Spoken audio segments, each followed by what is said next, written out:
Hello everyone, আসসালামু আলাইকুম। This is me doctor খাদিজাতুল কুবরা। আজ আপনাদের সাথে কথা বলবো কিভাবে আপনি আপনার কিডনির যত্ন নেবেন। দেখা যাচ্ছে এখন অনেক পেশেন্ট আমরা পাচ্ছি, সিকেডির পেশেন্ট বা ক্রনিক কিডনি ডিজিজের পেশেন্ট বা একেআই অ্যাকিউট কিডনি ইনজুরির পেশেন্টও আমরা পাচ্ছি। সেক্ষেত্রে দেখা যায় যে নিজের কিছু গাফিলতি বা নিজের কিছু ভুলের কারণে কিন্তু কিডনি এফেক্ট করছে। তাই আজ আপনাদের কাছে ছোট্ট কিছু টিপস দিব কিভাবে আপনার কিডনিকে আপনি ভালো রাখবেন, কিভাবে আপনি আপনার কিডনির যত্ন নেবেন। আমরা সবাই জানি আমাদের মানবদেহে দুটি কিডনি থাকে, right kidney and left kidney.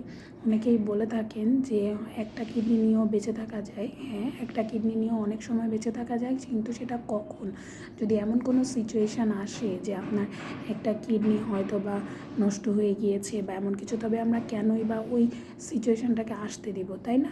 কিডনিটাকে ভালো রাখতে হলে প্রথমে যেই ভুলটা সবাই করেন, সবাই যেই চিপ কমপ্লেন নিয়ে আমাদের কাছে আসেন, যে দেখা যায় যে আপনি ফার্মাসির সাথে কথা বলে বা যে কোনো কম্পাউন্ডার, যে কোনো নার্সদের সাথে কথা বলে আপনি হয়তো বা খুব বেশি আপনি পেইন কিলার খেয়ে ফেলেছেন। কথায় কথায় পেইন কিলার খাওয়াটা যে একটা বাজে অভ্যাস, তার দরুন কিন্তু কিডনির ক্ষয় হয় এবং ধীরে ধীরে দেখা যায় যে আপনার কিডনি ড্যামেজ হতে শুরু করে।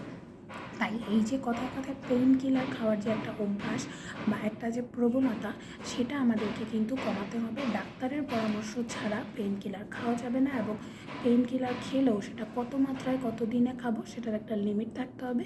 এরপরেই কিন্তু সেটাকে আবার অফ করে দিতে হবে। দ্বিতীয়ত আসা যাক, যদি আপনার ডায়াবেটিস থাকে, আমরা জানি ডায়াবেটিসের কমপ্লিকেশনস হিসেবে কিন্তু ডায়াবেটিক রেটিনোপ্যাথি, ডায়াবেটিক নিউরোপ্যাথি এবং ডায়াবেটিক নেফ্রোপ্যাথি, অর্থাৎ যেটা আমাদের কিডনিতে ইফেক্ট করে, আমরা বলে থাকি ডায়াবেটিক নেফ্রোপ্যাথি কিন্তু ডেভেলপ করে। একজন ডায়াবেটিস রোগীর অন্যান্য রোগে আক্রান্ত হওয়ার সম্ভাবনা একজন যার ডায়াবেটিস নেই, নন ডায়াবেটিক রোগীর থেকে অনেক বেশি থাকে।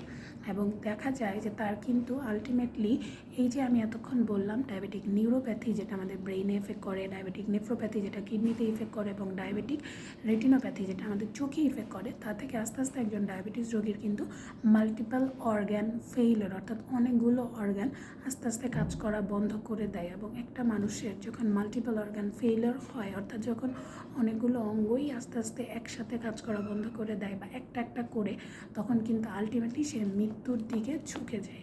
তাই যারা ডায়াবেটিস রোগী আছেন তাদেরকে বলবো অন্তত পক্ষে মাসে আপনি 4 বার বা 3 বার, সপ্তাহে অন্তত পক্ষে 1 বার হলেও আপনার ব্লাড সুগার চেক করবেন এবং ডায়াবেটিসটাকে নিয়ন্ত্রণে রাখার জন্য চেষ্টা করবেন। এবং অন্তত পক্ষে মাসে 2 বার বা 3 বার, খুব সম্ভব যদি হয় সপ্তাহে 1 বার হলেও ডাক্তারের শরণাপন্ন হবেন। যদি সম্ভব হয় বাসায় একটা গ্লুকোমিটার কিনে নিয়ে আপনার ডায়াবেটিসের চার্ট তৈরি করবেন এবং সেই অনুযায়ী একজন ডক্টরের ফলো আপে থাকবেন।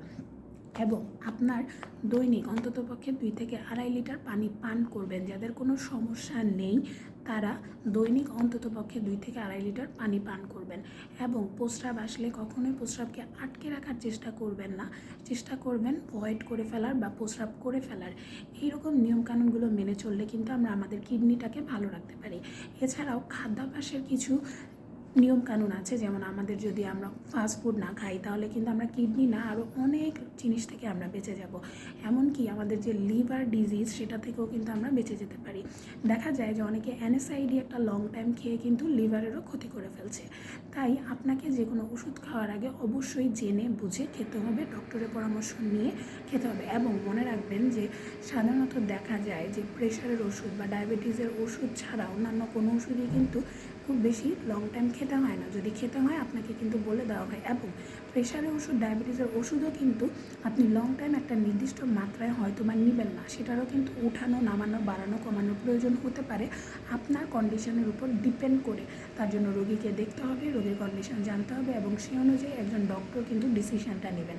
তাই যদি আপনার কিডনিকে ভালো রাখতে চান তাহলে যেই নিয়মগুলো বললাম সেগুলোকে একটু মেনে চলার চেষ্টা করবেন। আমরা অনেক রোগী পাচ্ছি যাদের ক্ষেত্রে দেখা যায় যে কিডনি ড্যামেজ হয়ে যায় এবং তখন ডায়ালাইসিস একটা সময় হয়ে যায় যে 2টা কিডনি ড্যামেজ হয়ে যায়, এবং একটা সময় হয়তো বা এমন একটা পর্যায়ে চলে যায় যে তাকে ডায়ালাইসিসে করতে হতে পারে। এবং যারা ডায়ালাইসিস করেন তারা জানেন যে ডায়ালাইসিস করাটা যে কতটা কষ্টের এবং এর যে কী কী সাইড এফেক্টস রয়েছে ইনশাআল্লাহ আরেকটা ভিডিওতে আমি এই নিয়ে আপনাদের সাথে ডিটেলস আলোচনা করব। তবে আজকের আমার ভিডিওর মূল মন্ত্র ছিল কিভাবে আপনি আপনার কিডনিকে সুস্থ রাখবেন, সেটা নিয়ে ছোট্ট কিছু ধারণা দেওয়ার চেষ্টা করলাম। সবাইকে অসংখ্য ধন্যবাদ ভিডিওটি দেখার জন্য। ভিডিওটি আপনার ফ্রেন্ডস এবং ফ্যামিলির মাঝে অবশ্যই ছড়িয়ে দিবেন এবং এখন থেকে না জেনে না বুঝে কথায় কথায় মুড়ি মুরগির মতো নাপা বা যে কোনো পেইন কিলার খাওয়া থেকে বিরত থাকবেন এবং অবশ্যই কোনো যার তার কাছ থেকে শুনেই যে কোনো ট্রিটমেন্ট ঠাস করে নেওয়াটা উচিত না। আপনি হয়তো বা এখন কিছু বুঝছেন না, কিন্তু একটা লাইফের পরে একটা certain time of your life আপনি কিন্তু ওই ইফেক্টটা বুঝতে পারবেন। আমরা চাই না যে আমাদের কোনো সুস্থ দেহ এভাবে নষ্ট হয়ে যাক। আমরা সবাই ভালো, সুন্দর, স্বাভাবিক থাকতে চাই। এই কামনায় আমার আজকের ভিডিও এখানেই শেষ করছি। সবাই ভালো থাকবেন, সুস্থ থাকবেন, নিরাপদে থাকবেন এবং অবশ্যই আমার জন্য কিন্তু দোয়া করবেন। সবাইকে আসসালামু আলাইকুম, খোদা হাফেজ।